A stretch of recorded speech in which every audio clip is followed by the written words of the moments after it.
My name is Mark Bottom, I'm principal at the Middle Senior High School. We know how busy everyone's lives are, so it means a lot to have you come out tonight to hear this presentation on student safety, which is all of our #1 concern. I mean, our goal as educators is to make sure your children are safe, and if there are any issues or concerns, we certainly want to know about it so we can deal with that in a timely manner.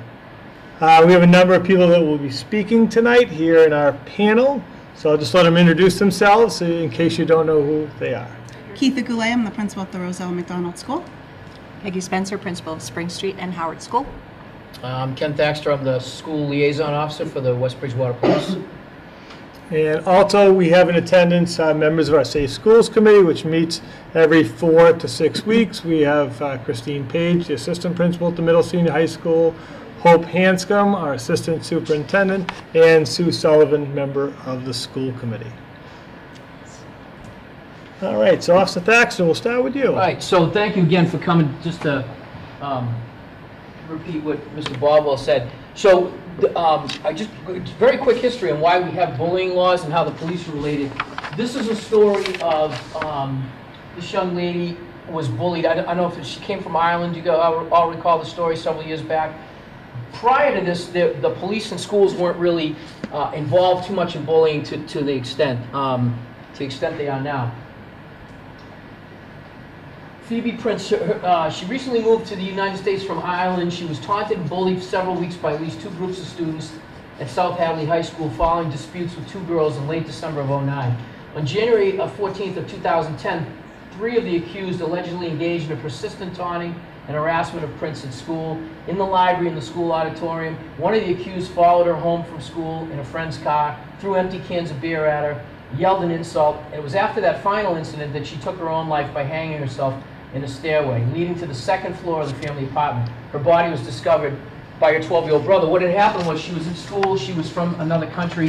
Her parents were not really aware, I guess, of the whole social media thing that was going on here because she's from Ireland. And she was like dating the quarterback of the football team. So all the girls teamed up on her in a systematic pattern to destroy her. Okay? They just basically did everything they could to destroy her reputation to the point that she was so embarrassed, again, coming from another country and maybe different family beliefs or whatever, that she felt the only way out was to take her own life. That was what prompted the bullying laws. That is what we should think about when we're thinking about bullying in school. And the way it actually turned out, police were involved.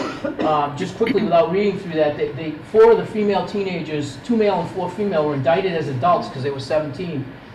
Charges ranged from statutory rape for the 2 males all the way down to violation of civil rights, criminal harassment, which I'll talk about in just a few minutes, and disturbing of the school assembly and stalking. All crimes that they were convicted of, and some of them went away. So this prompted the state to say, what are we doing about bullying in schools? So from that, we really need to define what bullying is, okay? Now, I teach it at the school level, and so I'll tell you what I tell the kids it is, okay? And the school has a definition too, but and it dovetails, but one, there has to be a position of power. So the bully has to have some position of power over the victim, okay? I'll explain why that's important in a minute, but it can be anything. It can be social power. We see that a lot with young ladies, very popular girls, and then there may be the unpopular girls. It can be size, okay? It could be strength, but it has to be a position of power. The second thing that's required is a pattern, okay? It's a pattern. So what was happening in Phoebe's case was it was constant humiliation, constant harassment, okay? And it was a pattern of these people that had power over her. And what we also look for, and I interjected this right out of the law, and I'll talk about the law in a second, is reasonable person. So we have to assume that so if you have a 10-year-old child that's being bullied, and it falls into these categories of power and pattern, is that reasonable for a 10-year-old to think they were being bullied? In other words, what we might think is reasonable as an adult or a parent might be totally unreasonable to them, and vice versa. So I try to, when I talk to kids, is say, you know, when 2 kids are like nudging each other or giving each other noogies or whatever the fun thing of the day is, do they think that that's reasonably bullying? Do they think it's bullying? Because that's an important thing, what they think too. As adults, we may look at it and say it is or it isn't, but it is important what they think. And we'll talk about criminal harassment in just a second, but criminal harassment is the bullying law. That keeps me, okay, from, say, harassing you, okay, criminally. In other words, if I were to all of a sudden, for some reason, in a neighborly dispute or work dispute, starting to harass somebody, okay, the law was changed a few years back, you wouldn't obtain a restraining order, you would get a criminal harassment order on me, okay? And these can be used in the school setting, and we've done it in the past. Mr. Bodwell remembers there was a student year back where it was a bullying situation, and we actually went to court and talked about a criminal harassment order, and I'll talk about that in just a second. And from a school administrator's point of view, through the unfortunate and tragic incident with Phoebe Prince, you know, bullying came to the forefront, okay? Student conflict came to the forefront. And whether it was termed bullying or, you know, student conflict or just kids being kids, it gave us an opportunity to start investigating. And before that, sometimes things were not reported as regularly. So it's important that, you know, the information gets out. We'll talk about that more later. But, you know, that we know about things so we can do our job. So I did some research just to make sure that West Bridgewater and that West Bridgewater police and schools are on the same page. If you go to some of the real big folks that are involved in school bullying and child psychology, and you ask them to define bullying, this is what they'll tell you. So Family Matters is a pretty big group of people that get together talking about school issues. And they basically, this was their short definition. Some people think that bullying is any aggressive behavior, and although such behaviors are a source of concern and need of attention, it is important to separate them from bullying. Bullying is a recurring and deliberate abuse of power. That's directly what Family Matters calls it. They're a very big think tank for children in psychology. And then I went to a couple others, but again, and they repeat it without reading to you because you can read yourself. Bullying is a conscious, repeated, hostile, aggressive behavior of an individual or a group of abusing their power, okay? Again, another definition that I took, an imbalance of social or physical power. Behaviors used to assert domination include verbal, harassment, physical. But again, so just so that we're all on the same page about what we as adults think of bullying is. Okay? Now, bullying may or may not be a crime. This is how I get involved, all right? The best example I can give of bullying not being a crime, and I tell this to the kids, is you're having a birthday party, and you invite everybody except these two people. So you've excluded them from your birthday. Well, you know what? That stinks for them, and they can feel victimized, but have you broken the law? No, you really haven't. We cannot legislate how kids interact when it comes to that. We can't force this kid to be friendly to these two. So that may be bullying. We define it with the kids and we call it bullying by exception because I want them to be aware of it, but there's not a lot that the school or the police can do. Now, we also have assaults. For those of us, I apologize, but some of us in the room, most are younger than me, but they used to have a schoolyard fight. You know, so two guys would meet after school out in the back lot, and they would duke it out, and that's a fight, and that's an assault, okay? That may not be bullying because there's no pattern and there's no power structure, but it could be a crime, all right? Just because somebody's 12 years old doesn't mean they can't assault someone. A 13-year-old can easily kill me, okay? So, you know, a 7th or 8th grader can commit a crime of assault, all right? Couple of things that we've done here in West Bridgewater that are kind of unique and to address bullying is we have this text tip line, and I don't know, for those who have littler ones, they may not be as familiar with it. For anyone that has high school kids, myself and Mr. Bodwell every year start the year introducing this text tip line. It's a partnership between the police and schools, and it came about from the bullying legislation. How do we get kids to report bullying? Okay? We've had it, it's been operational for over 6 years. I think it's a tremendous success. I don't know, we counted one day. We probably have 200 tips over the last two years. Like some of them, not so much, but a lot of times it's either it's calling out bullying, it's making us aware of what's going on, a potential situation so the school can interject. And I know Mr. I don't follow up on every one because not every single one is a criminal thing. But I know Mrs. Page, Mr. Bodwell, Dr. Oakley all get every single one of those tips, and they all act appropriately on them. So there's no time that a child in any level of school that has access to texting can't notify adults. And I want to bring this up right now. Actually, can you flip one ahead? Yeah, I'm sorry. and one thing on the text tip line is we always encourage the students to talk to an adult face-to-face, but it's not always that easy.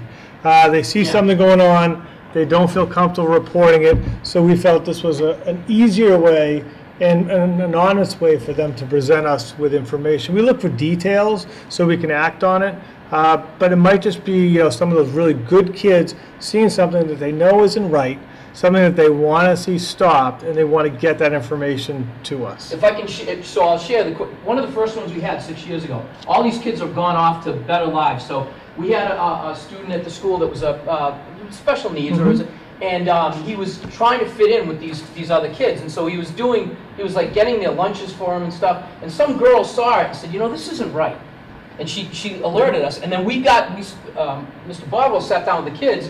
They didn't, and including the victim, and it turned out that there wasn't not really a victim. It's something that he wanted to do, and it wasn't. They understood why we contacted, but it was just a great example of a student outside looking in to say, hey, there's something wrong here, and notified us, and nobody got in trouble.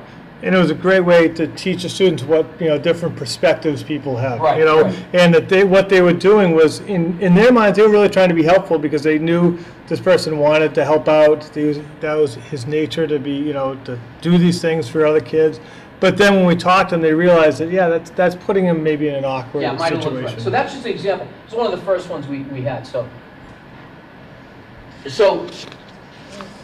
in 6th grade, we really ramp up, at least through the police department and there, we ramp up the whole bullying aspect because, as I was speaking to Mrs. Goulet earlier, there's no, your school, the bullying's kind of, they're so young, you know what I mean? The real bullying seems to start around 5th grade and kind of starts to wane about 9th grade. Would you say, Mr. Bardwell, about 9th or 10th grade, the kids are sort of over it?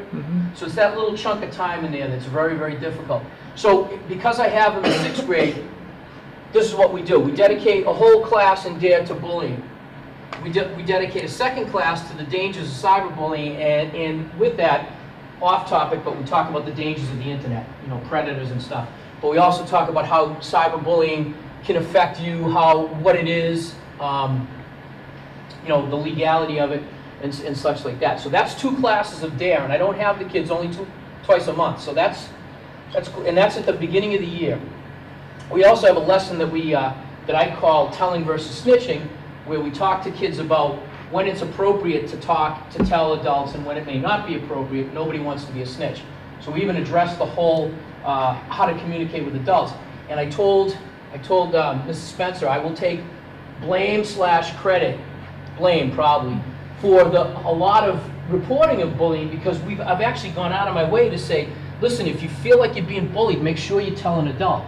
And sometimes to the effect that I think some kids may be a little bit over-reporting. Some things that may not be bullying are getting reported to us as bullying, okay? But that's on us because we've set up a system where we've encouraged kids to come to us, sort of like we'll decide if it's bullying or not. So I'll take the blame or credit for either of that.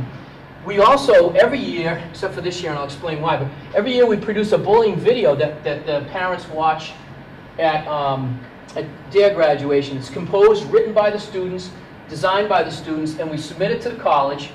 And we've twice been recognized, our 6th graders among high schools for the bullying message. Now this year what happened was that the college, the topic for the college had really nothing to do with bullying, so we didn't feel like we should make a video this year. We'll probably return to it. But what we did do in lieu of that is I invited an organization called Boston versus Bullies. They're out of the Boston Sports Museum, and they came in and spoke to the kids for a whole class. So that's like 3 classes on bullying. We also host Plymouth police officer and 5th degree black belt Dana Smith. We have a hands-on empowerment class, and we talk about stranger danger, but there's also a big part of it is talking about empowering yourself, standing up to bullies, sort of asserting yourself, letting people know that they can't mess with you. It's only an hour class, but the kids really enjoy it. So there's another thing that we do. And then, of course, at the end of the year, what the kids, I think, get the most out of is not listening to me, blah, blah. We have high school kids come in, talk to the 6th graders about what they're going to see at the high school.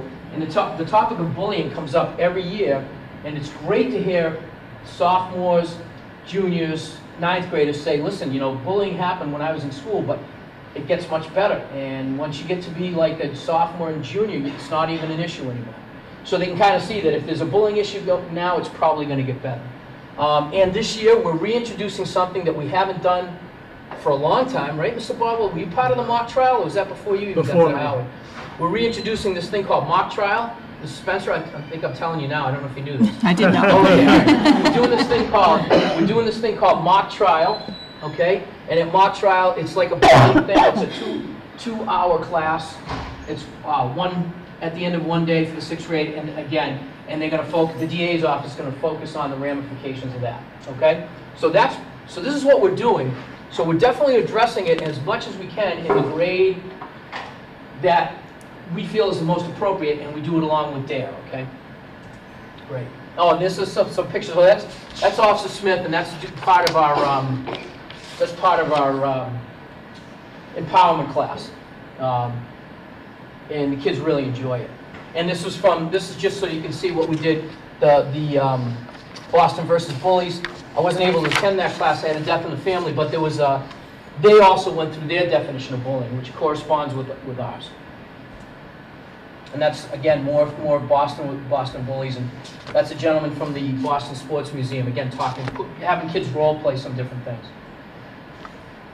All right, so what can the police do? So the school can do a lot, but they can't do everything, and their number one job is education. My number one job is law enforcement, but I get to educate occasionally by teaching DARE. So what we can do, like I said, an assault is an assault. Doesn't matter if it's a 12-year-old, two 12-year-olds are fighting, a 12-year-old punches another 12-year-old, it's an assault. The schools have handled it up till now, but if I will tell parents, if they don't feel like it was handled correctly, they can only do so much. They can come to the police station. I can direct them to the courthouse, and they can take charges out. Okay, there's a simple assault procedure done at Brockton District Court. And we do it all the time. Well, we do it fairly regularly with adults. And they may say, well, 12, that's too young, but depending on the type of assault, they might say, no, that's something we're interested in. The ramifications of that, though, are this. If you go up to the court, they're going to want to hear both sides of the story. They may hear both sides of the story, and they may end up enacting some sort of situation whereby kids have to be kept away from each other, which could eliminate kids from being involved in stuff, which can cause a lot of internal strife. They don't want to do that. They'd rather things be handled in the school, but they do understand that the school can only do so much. And there's a lot of stuff that goes on outside the parameter of school. It goes on via the internet, or goes on, the playground, which everyone thinks belongs to the school, but doesn't. All right, that playground is town property, and does not belong to the school. The library is a whole another aspect. So, but yeah, so we can get involved when an assault is an assault. Okay, I should read this to the kids, but this is the criminal harassment law. But basically, it says that if you're harassing somebody, and a reasonable person would be put in fear of their well-being, that you can be charged with criminal harassment. We've threatened this, at the high school, have threatened kids with this law. I've had them in Mark's office and said, you're in violation of the criminal harassment law. If this doesn't stop, I've already got the case written up. I will submit it to the district attorney, okay? And it includes the internet. And is this written somewhere, or you can get this? It's chapter, it's section 43. Oh, I forget the chapter. Do we print this out for the parents, or? But if anybody wants a criminal harassment law, you can look it up, Massachusetts. And if it looks like your child is being harassed like this, there is if it's willful, malicious engagement of a knowing pattern or conduct of series of acts over a period of time, which seriously alarms that person, there it is, and that sounds like bullying. Okay, so there's the law against bullying. And this is the form that we fill out. You go up in it, and it says, I suffered harassment. They list where the suffered harassment is, and the most common would be, in order the defendant not to abuse me, physically harm me, blah, blah, blah, not to contact me, and they will remain away from my workplace or school. So that's a court order. And again, you open up a large can of worms when you do this. You take a lot out of the hands of the school. Those are the ramifications, but those are available and we've used them in the past. All right? And I think that's what I have. So, and I will be here too, so just because I'm done, I'll be around for anybody that needs to ask. Chapter 265. There you go. There's a lawyer in the room. I didn't know what else. Yeah. So, but I will be around, obviously, through the presentation. So anybody has questions after, I definitely encourage you to ask, okay? Thanks. Okay, so now what we're going to do is each one of us is going to talk a little bit about what the role of the administrators have when we're investigating whether it's a bullying or a student conflict, what parents and what students can do. So first is inform. Don't wait. If your child comes home and talks to you about whether it's an incident that involves them specifically or they witnessed something, have them gather as much information from them as you can. They may be more comfortable talking to you about a situation. You can schedule a face-to-face meeting, obviously with the school, call the school and schedule that. Email, it's a great way to kind of list all the information you have. I do feel like it takes a little bit out of the personal piece. A phone call, the text tip line that we talked a little about, and definitely providing copies of evidence, just because social media is so rampant today that if you come across something and something's been said, take a screenshot of it, print it out and bring it with you, because sometimes those things can disappear. It will help all of us really investigate and find out what's going on if we bring that evidence with you.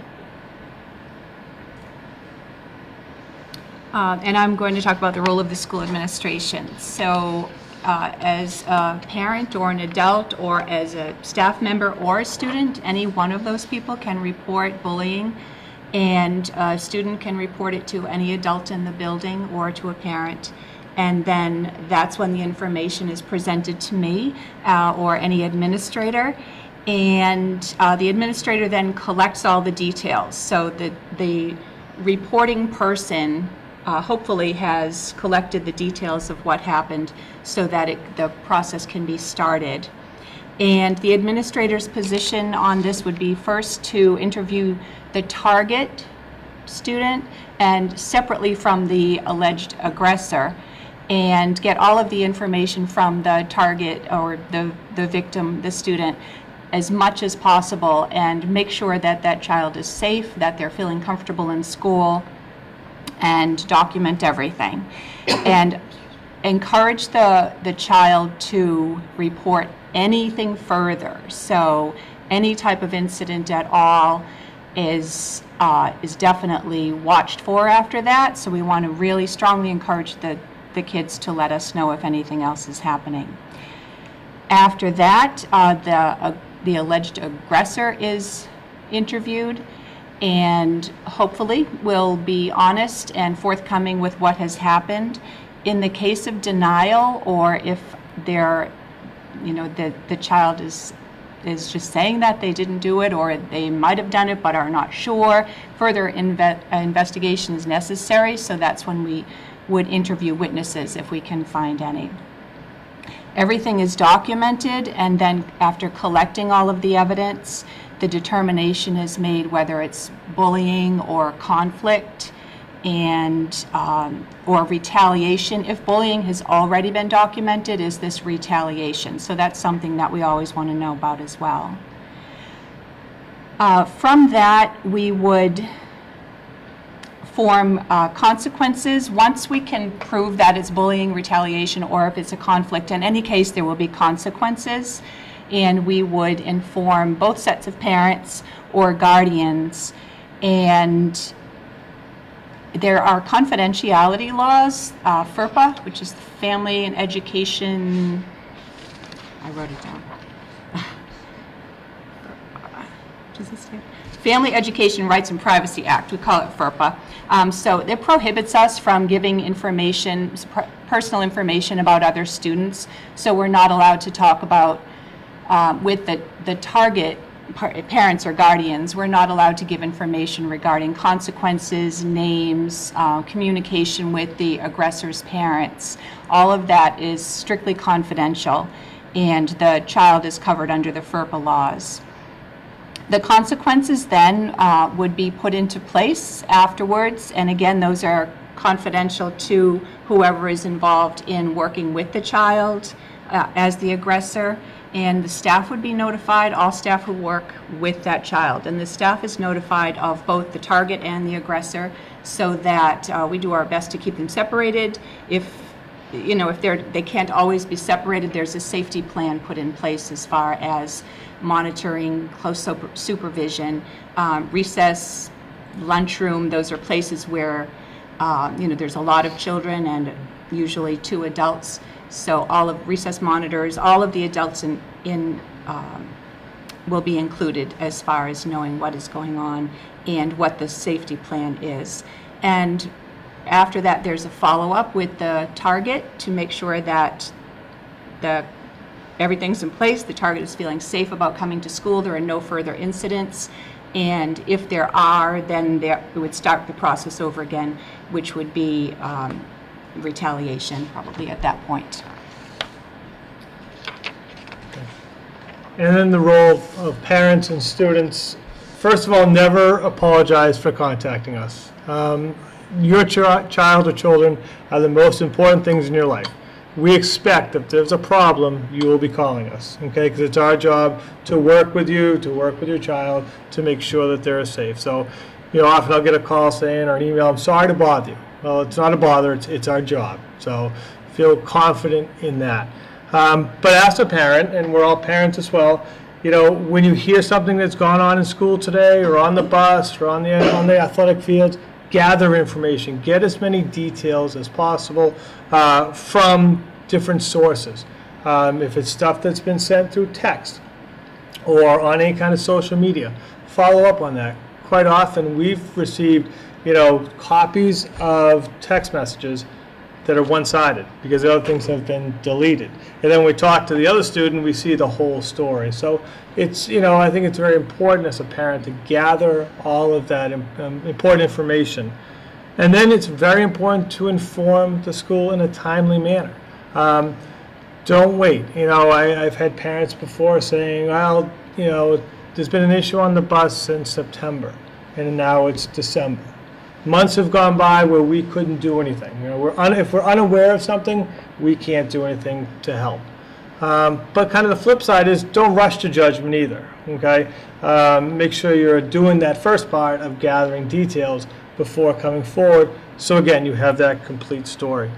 And I think most importantly, trust the administration is working in your child's best interests.